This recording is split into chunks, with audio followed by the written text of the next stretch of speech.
Now, these extremists are flourishing in this prison in maximum security jail. Right now, you think, how is that allowed to happen?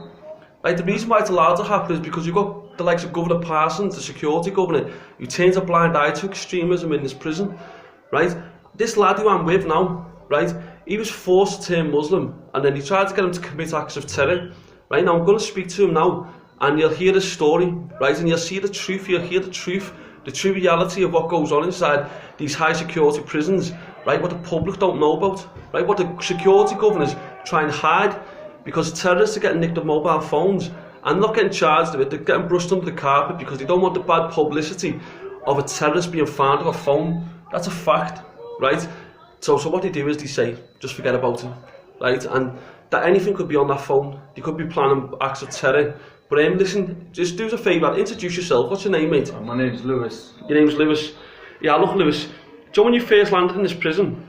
What happened when you first come to this prison? I had a few Muslim fellows come to my cell with a book in their hand. At this time, I just lost my brother, so my head was all over the gaff. They've offered me this book. I've said no. I'm not really into this sort of like setting. My head's not at that right frame of mind. As I've asked them to leave the cell, one's took as a disrespect. I've blocked myself as one's tried hitting me, and then the other ones come from behind and scrape the back of my head, which I've left me with a scar where they sliced the back of my head and the back of my ear. That scar there, yeah? That's behind my ear where they tried chopping it off. So was that the first one before the second attack? Yeah. Before we speak about the second attacks, right, the scars, continue with what happened after that. So after that, I've said no. They've then to that disrespect. All that mad stuff's happened in the cell. But after that, they were just talking about things that they wanted me to do. We're jumping to the gun a little bit here, right?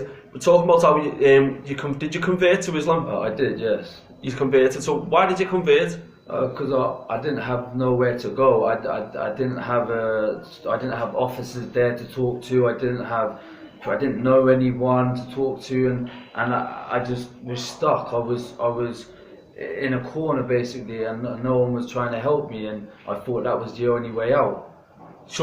But what these extremists, right? Because they're not Muslims, they're extremists, right? There's a difference. But so these extremists, so did they put pressure on you to convert? Yes. To become Muslim? Yes. And then after you become Muslim, what did he start doing? Did he stay in with you, or did he ask you to do anything? Like, did he try and brainwash you in any sort of way? To basically drive into people, get into cars, drive into people. Is this when you get released? When I get released, yeah. So they were asking you to basically drive into people, do acts of terrorism. Do you know what I'm trying to say? In what sort of way? So I understand what you're saying about driving into people, but like, was there any sort of leading up to that?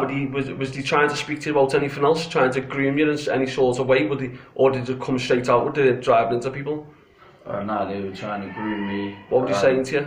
Just getting into my head, just trying to make me feel like I was wanted, basically, and I knew that I wasn't. But it was just. So they were trying to make you feel special? Basically, yeah, they were making me feel like I was wanted because I've never had that before. Do you know what I mean? So once you turned Muslim, they started trying to make you feel like you was wanted, and then you started.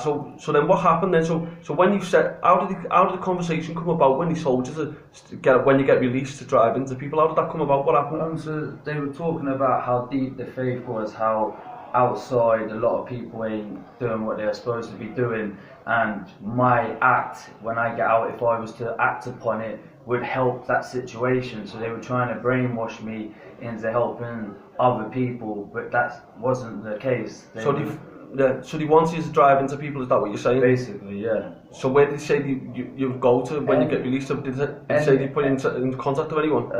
Yeah, they'll put me into contact with people and they'll come pick me up, and then I'll just go from there. So this is a familiar story what I keep getting told inside prison, right? These extremes are saying they'll put you in contact with someone and then once they're released, right? But look, what we're all wanting to know is how did you get away from it then? What happened did you initially agree to do it? I I just said no. I put a stop to it. I said No, but before was there any sort of did you at any stage you say yeah, I'll do it, or did you just say point blank no? yeah. I said yeah, I'll do it. Did you? And then what were they saying to you then? They were praising me, giving me hugs as if it was a special occasion, as if I'd done something good. So then after that, when you finally turned around and said no, how did that come about? What was the conversation you had? I was proper like looking into things like on a bigger note, and saw that the things that they were telling me wasn't right. So I just stood up for myself and said no, I can't do this no more. And what happened to you then? Then I got slashed again. So you got a second slashing. I got a show second us the second slashes. So the second slashings on your head there. On my head, where behind my ear. You can see that. Behind my ear. Yeah, let's see the other one. The recent one you got. And then on my arm, there. So, wait, let's just see the tech. So that's when you just. So that's. Let me just see if I can get that in. So that's off. When you tried to defend yourself. Yeah. Put your arm up. Yeah. Right. Let's see the one on your face. The one behind my ear.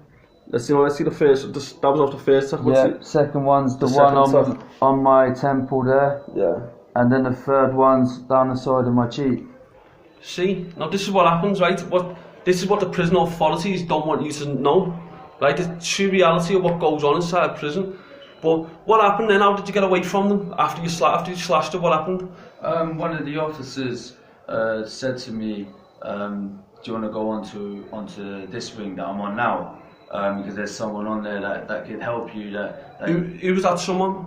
I don't really know.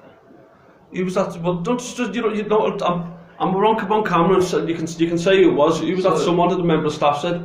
So this person here, you. Basically, that you don't take none of that sort of stuff. You're basically stopping all of that bad like stuff that they're trying to do, and that would be safe, and that you'd look after me over it. See, so initially he didn't want to tell you that it was me, right? That the member of staff said to move on to my wing. So that's what a member of staff said to you, to move on to my wing, and it won't happen. It won't happen to you again. Yeah.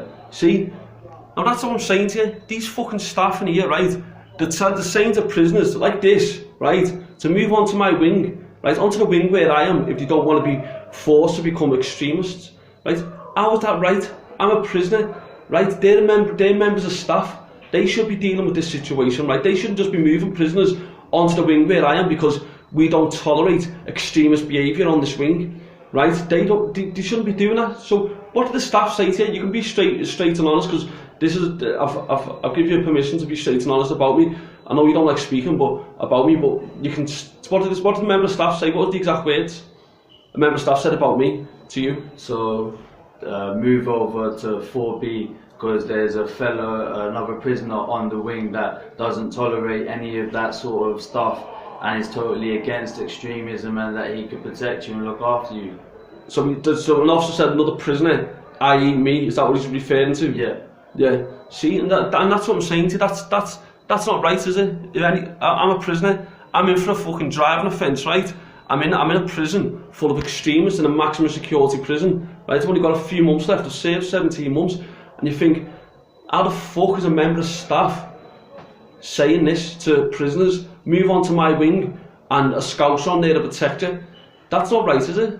Do you know what I mean? This is the reality of the mess up, or the mess this and the state this prison's in. It's disgusting, the fact that this is happening. It's wrong. But yeah, that's my interview there. But well, you might have a little nose around my pad. I know some of you are probably wondering, but let's have a little nose. Let's see, where are we? Keep that down so you can't see my photos. Yeah, let's see. So little there's my books. A bit of Rocks and Minerals, 48 Laws of Power, some psychology books. Oh, there's a couple of phones. These little Zancos are alright. They are as well. Stock up on the tuna. Always protein. And then that's my view outside my window. And that's my cell. Yeah, and that's it. But listen, as I said, I want to continue doing these videos and exposing the truth. And that's it. See you later.